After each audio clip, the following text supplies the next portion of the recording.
En el Coloso del Parque Marcelo Bielsa, 1-1 entre Newell's y Estudiantes, y vamos a analizar qué fue lo que sucedió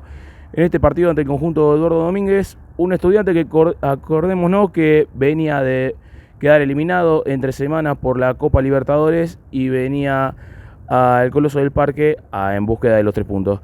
Pero Newell's era peor, venía de comerse 6 goles en 2 partidos, quedar eliminado en Copa Argentina, de perder nuevamente con Belgrano en Alberdi, y tenía que dar la cara ante un público que se lo notaba bastante enojado, bastante molesto, insultos contra todo el mundo, sin nadie en específico. Hay que valer la pena aclarar. Un Newell's que al principio, en este primer tiempo, fue una cosa de locos la falta de tenencia de la pelota, la falta de ideas ante un Estudiante que era prolijo, era ordenado, manejaba las acciones del partido, con un Pérez por los costados, tanto Palacios en el otro sector del campo de juego, que hacían lo que querían con el manejo de la pelota, un medio campo con Piovi y con el ruso Ascasíbar que manejaban los tiempos del partido, y un Newell's que cada vez que tenía la pelota, cada vez que quería armar un contragolpe, aunque sea dar 3 pases seguidos a la hora de generar una situación de juego, de que ir al campo rival, no sucedía nada, gente. Era un horror lo que uno veía en cuanto al manejo y la posición de la pelota de los jugadores de Newell's, más aún cuando las inclusiones de Chaverano y Herrera en relación al partido anterior que se jugó con Belgrano en Córdoba no demostraban eso que uno quería ver en el primer tiempo, más aún Chaverano, que jugaban de 8 y que tenía que bajar para evitar ese tándem que hacían Arzamendia y Pérez por el sector derecho del campo de juego, que no sabían controlar, que no sabían manejar. Vanega, cada vez que quería tener la pelota para armar un contragolpe, siempre terminaba agarrando la pelota.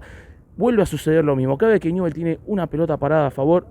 o la termina despejando el primer defensor, o la termina tirando a la mierda. Así quiero decir bastante claro, con el jugador que estuviese en el Inter y en Sevilla, porque uno veía como Newell's no tenía la pelota, no aprovechaba las situaciones, y Estudiantes era todo lo contrario. Tenía las situaciones, tenía el manejo de la pelota, pero cada vez que llegaba al arco defendido por Espínola, terminaba agarrando los goles. Núñez en una pelota parada, cuando la pelota quedaba en un rebote, apenas pasó al lado del palo. Palacios, que cada vez que agarraba la pelota encaraba, y con Regiardo, que era básicamente la nada misma, no sabía el pobre juvenil de la Lepra dónde ubicarse, porque no sabía si cortaba, no sabía si salir a encarar, o no sabía si distribuir la pelota. Pero el tema principal es que Newell's en ese primer tiempo de pedo podemos decir que tuvo el 25% de la posesión de la pelota, y eso es decir mucho y poco acorde a lo que sucedía. Pero uno después, en la segunda mitad, se ordenó un poquito la cosa, más allá de que no era la cosa descollante que uno esperaba que sucediese, con los cambios que hizo Fabiani en la segunda mitad, con la inclusión de Guch, con la salida de Chaverano, que le aportó un poco más al equipo en materia ofensiva. Ya con que agarrase la pelota y fuese hacia adelante ya era demasiado, conforme con lo que había hecho Chaverano en la primera mitad. Pero Estudiantes seguía teniendo lo suyo, empezaba a bajar un poco la merma física. Domínguez en conferencia se lamentaba por las ocasiones malogradas. Un Newell's y un Fabiani que básicamente ya está a la deriva. Yo sigo insistiendo, no sé por qué sigue estando, más aún después de las declaraciones que había dado entre semana con respecto a su continuidad en caso de que asuma una nueva comisión directiva en diciembre. Recordemos que tiene contrato todavía extendido, y veremos qué va a suceder con eso cuando sean las elecciones. Pero volviendo al partido, ¿qué podemos decir? Los cambios no aportaron mucho, que digamos. El ingreso de Genaro Rossi, que era más que nada enjundia y sacrificio a la hora de atacar, también a la hora de defender, porque básicamente bajaba al área propia. El ingreso de Juanchón García, que era básicamente abusar de los pelotazos. La intrascendencia de Benedetto. Y por sobre todas las cosas, Herrera más que nada en el segundo tiempo, hasta que tuvo que salir por lesión y tuvo que ahí hacer variantes obligadas a Fabiani para buscar variantes y encontrar algo que en el ataque pudiese mejorar. Pero Estudiantes hizo lo suyo. Domínguez veía que el equipo ya no estaba respondiendo como lo hacía en la primera mitad, metió los cambios con Facundo Farías, con Eric Mesa, que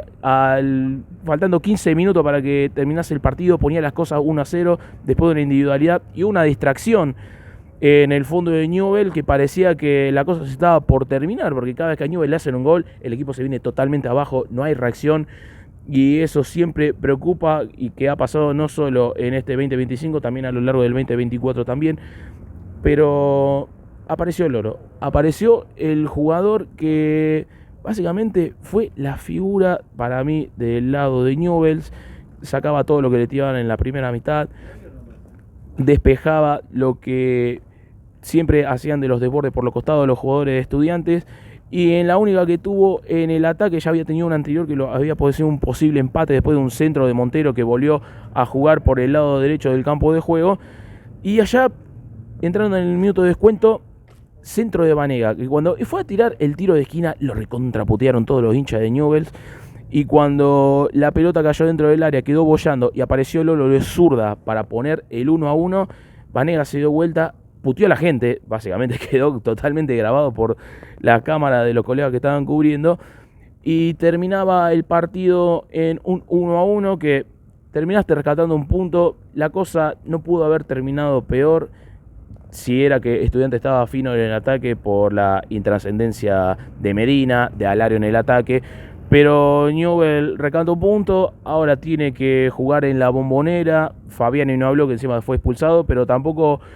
vino algún referente del equipo, ya sea Caso Banega como capitán, para hablar en conferencia de prensa. Nuevamente nos quedamos sin la palabra del entrenador post partido, pero veremos cómo sigue la cosa. Quedan 6 fechas para que termine el campeonato y veremos si Newell sigue o no sigue. Yo por mi parte en sí ya me estoy retirando, les pido que se suscriban, pulgar para arriba para cada uno de los videos y que la comunidad siga creciendo. Así que yo por mi parte me despido de ustedes y nos estaremos encontrando en el próximo encuentro.